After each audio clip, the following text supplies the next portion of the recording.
semoga aja potongan dari UKT kita sendiri itu benar-benar bisa direalisasikan, entah itu 15 atau berapa persen gitu.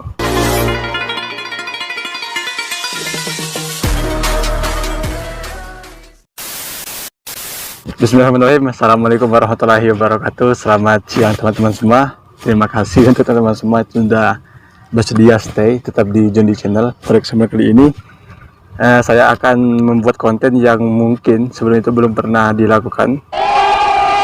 Pada kesempatan kali ini saya tidak sendirian, akan tetapi ditemani oleh seorang yang luar biasa. Tidak seperti biasanya, mungkin perkenalan dulu. Nama beliau Ayu Kurnianingsih. Sekarang beliau adalah mahasiswa berbakat syariah kelas 6B. Maaf, 6A ya.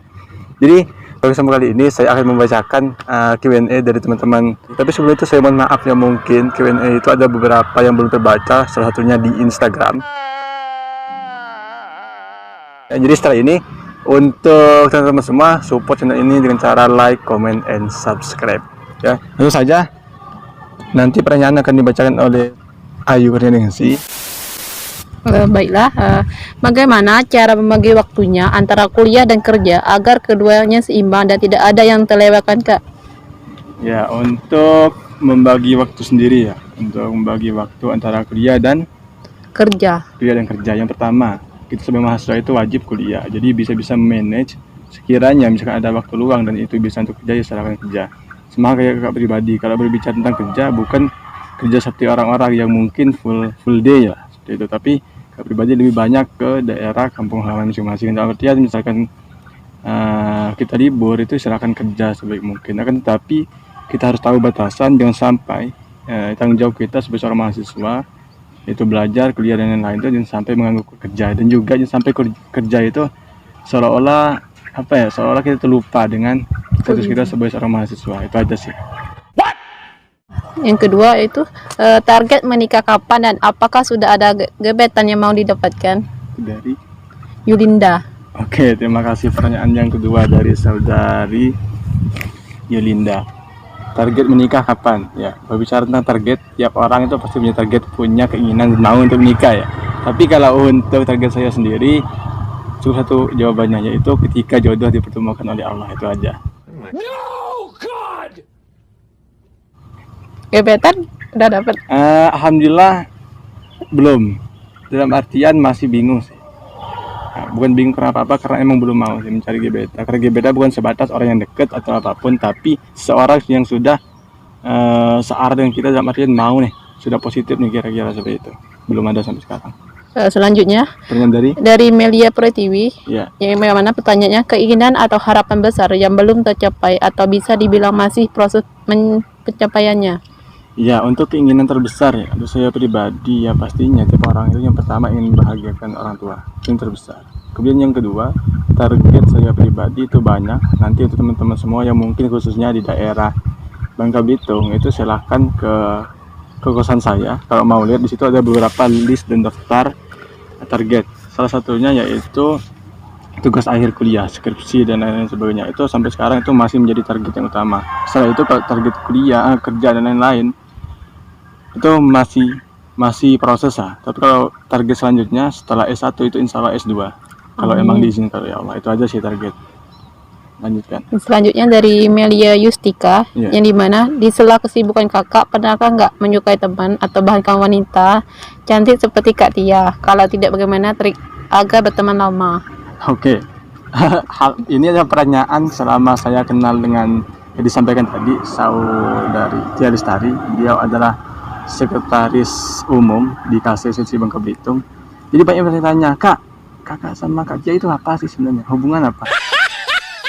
Yang kakak sampaikan, kalau berbicara tentang rasa, lebih dari teman dan sahabat itu tidak. Dalam artian saya itu harus mampu, gimana caranya? Walaupun sering barengan, mungkin komunikasi dan lain, tapi tidak ada rasa lebih. Mungkin orang menilai, kakak ini pasti ada hal lebih bersama beliau. Tidak ada. Terus pertanyaan tadi, bagaimana caranya biar pertemanan yang lama gitu. Jadi salah satu cara pertemanan terus saya sampaikan, mungkin teman-teman pernah lihat di konten saya sebelumnya, ada seorang tokoh yang mengatakan, saya ngutip dari beliau, untuk berteman itu dengan siapapun bebas, tapi untuk memilih sahabat dan sebagainya kita harus mampu kira-kira sahabat tersebut atau teman tersebut yang kita harapkan bisa tidak merubah kita menjadi lebih baik. Kalau tiap orang itu pasti punya kesalahan, kekurangan dan sebagainya, kurang lebih seperti itu. Ya, lanjutkan. Oke, terima kasih. Pertanyaan selanjutnya dari Pak Dedi Santoso. Bang Jondi, kenapa milih perbankan syariah untuk jurusannya dan motivasinya apa? Iya, sebelumnya terima kasih Pak Dedi Santoso selaku dosen dan juga orang tua saya pribadi yang masih menyempatkan waktunya untuk menanyakan hal tersebut walaupun di konten Jondi Channel. Terima kasih Pak. Untuk apa alasannya memilih jurusan perbankan syariah? Saya sedikit cerita dulu. Sebelum itu saya itu tidak ada niat sama sekali untuk kuliah, beneran. Nah, maunya itu langsung. Dulu saya itu punya target sendiri, yaitu di sekolah kedinasan. Akan tetapi setelah beberapa hal ternyata syaratnya itu saya tidak terpenuhi. Makanya itu ada seorang teman dan sekarang satu kosan sama saya, nama beliau adalah Ramadhani Mubalik. Terima kasih, berkat beliau juga sekarang saya bisa kerja di sini. Kemudian kenapa milih jurusan perbankan syariah? Satu pemikiran yang dulu sempat saya inginkan atau saya harapkan ialah saya ingin menjadi seorang yang bergelut dalam dunia perbankan. Karena banyak orang yang menilai bank itu enak loh, rapi, praktisi perbankan itu rapi dan sebagainya, kemudian uangnya banyak. Ternyata itu salah teman-teman. Ternyata yang benar itu ialah kalau uang yang dihitung itu adalah uang masyarakat, ya, bukan uang kita pribadi. Dalam artian silakan kalau kalian mau berpikir nanti saya mau menjadi bagian dari perbankan, silakan. Tapi untuk alasan saya pribadi dulu ialah saya ingin menjadi bagian yang berpengaruh di bank tersebut, dalam artian ya dari kerapiannya dan sebagainya.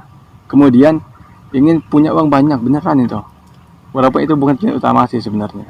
Itu aja Pak, terima kasih. Terima kasih. Selanjutnya dari Dira, dari Depok. Ya, aku tahu Jondi menjadi perintis di beberapa organisasi seperti Hima, Kopma, dan lain-lain. Sharing dong awal mula dan latar belakang Jondi mau turun menjadi perintis di beberapa organisasi. Sharing juga gimana buat teman-teman yang mau membangun organisasi atau komunitas dari nol. Net, ada niatan yang buat organisasi atau komunitas lagi enggak? Oke, sedikit sharing terkait bentuk organisasi sebelumnya ya. Mungkin hampir benar dikatakan Saudara Dira dari Depok. Terima kasih teman-teman dari luar Bangka khususnya. Untuk cerita tentang organisasi berawal dari kampus yang dirintis, salah satu ialah mulai dari Kopma dulunya, kemudian HMPS atau di IAIN Sabda Masjid Bangka Belitung disebut dengan Hima PS, kemudian SECI itu KC yang sekarang terakhir kita rintis. Jadi sedikit cerita tentang latar belakang itu ialah inisiatif yang pertama ialah ingin menunjukkan bahwa kita itu bisa, kita itu mampu. Ternyata teman-teman, saya sedikit memberikan arahan dan juga gambaran. Kalau kalian belum merintis sebuah organisasi, dalam artian belum mencoba, kalau cuma sebatas ikut karena sudah berdiri sekian lama dan sebagainya, itu belum ada sensasinya. Tapi kalau kalian ingin mencoba merintis dan bahkan kalian itu cari ilmu bukan cuma di daerah sendiri. Sama kemarin saya ketemu sama beliau Dira itu di UIN Syarif Hidayatullah Jakarta.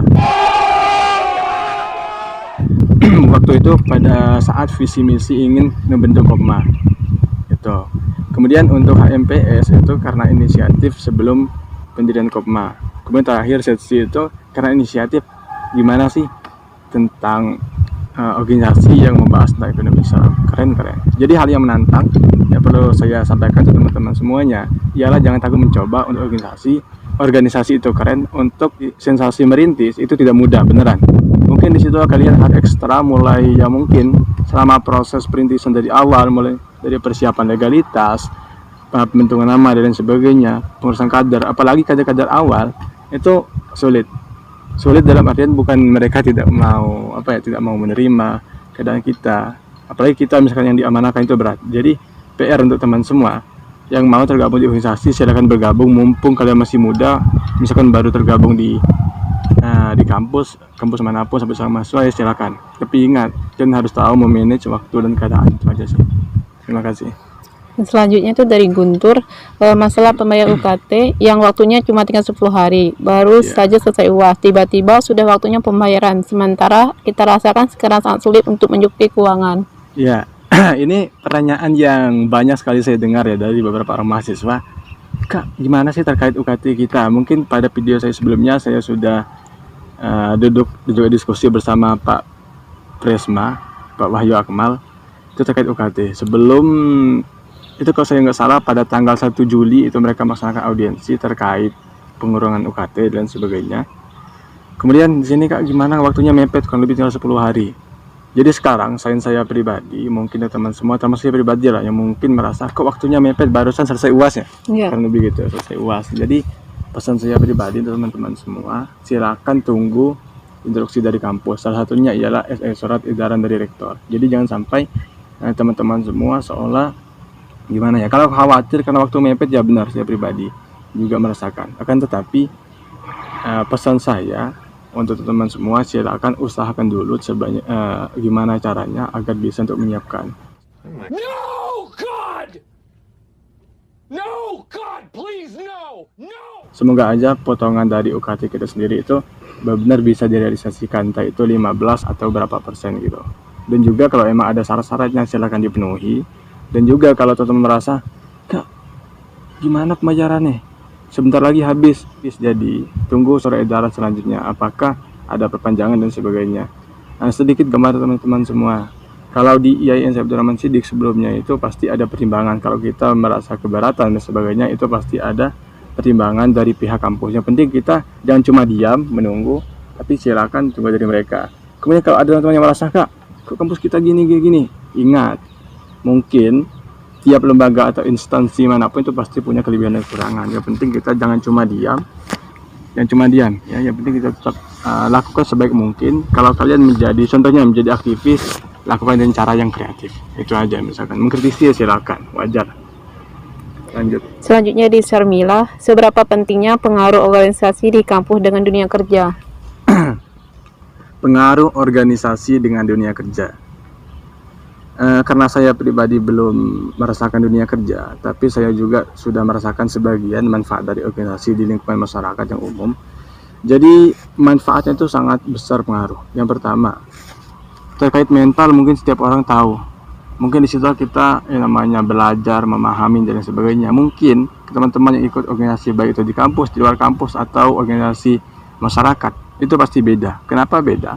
Yang pertama, mungkin kita tahu kita sebagai seorang mahasiswa itu cuma belajar dan lain sebagainya dan lain untuk mengkritisi dan sebagainya. Tapi kalau di dunia kerja, lapangan pekerjaan dan juga di lingkungan masyarakat, itu kalian pasti menemukan hal yang beda. Mengapa hal yang beda? Itu karena gini, pasti kita harus siap menerima berbagai macam situasi dan keadaan. Mohon maaf, masyarakat itu berbeda sudut pandangnya dengan mahasiswa, dalam artian tidak semuanya yang mudah memahami, mudah paham akan suatu kondisi, dan begitu juga kita sebagai seorang mahasiswa. Jadi pengaruhnya besar atau tidak sangat besar. Di dunia kerja itu bisa membantu kita untuk memanage pribadi yang lebih baik. Itu yang pertama. Kemudian yang kedua, kita bisa memanage waktu. Kemudian yang ketiga, bisa memanage gimana caranya, misal kita dikasih amanah dan sebagainya, dikasih tanggung jawab, kita tuh harus mampu menyelesaikan dengan cara baik. Itu sih. Jadi kalau kalian mau tahu keseruannya atau mau tahu hal-hal yang lebih menarik, silakan tergabung di organisasi. Tapi ingat, selama organisasi itu baik silakan. Tapi kalau organisasi yang menurut kalian merugikan, jangan. Lebih baik jangan. Itu aja. Terima kasih. Selanjutnya di Hairunsa, apakah kakak ingin menjadi aktivis setelah selesai kuliah? Ya, terima kasih Khairul Swah, teman saya ya, satu kelas. Pertanyaannya menarik.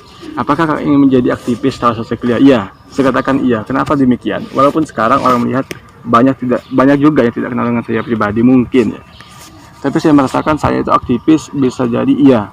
Tapi untuk diri saya sendiri khususnya jadi aktivis setelah selesai kuliah itu insya Allah salah satunya di dunia masyarakat. Karena aktivis itu bukan berbicara dia yang mampu berteriak, dia yang mampu tampil di depan layar. Bagi saya tidak. Tapi aktivis itu gimana caranya ia menyuarakan hal-hal yang benar dan tidak diam akan adanya kezaliman. Dalam artian kalau selesai kuliah masih itu tidak, ya saya katakan masih, selama saya mampu dan bisa akan saya lakukan. Itu aja, terima kasih Khairusa.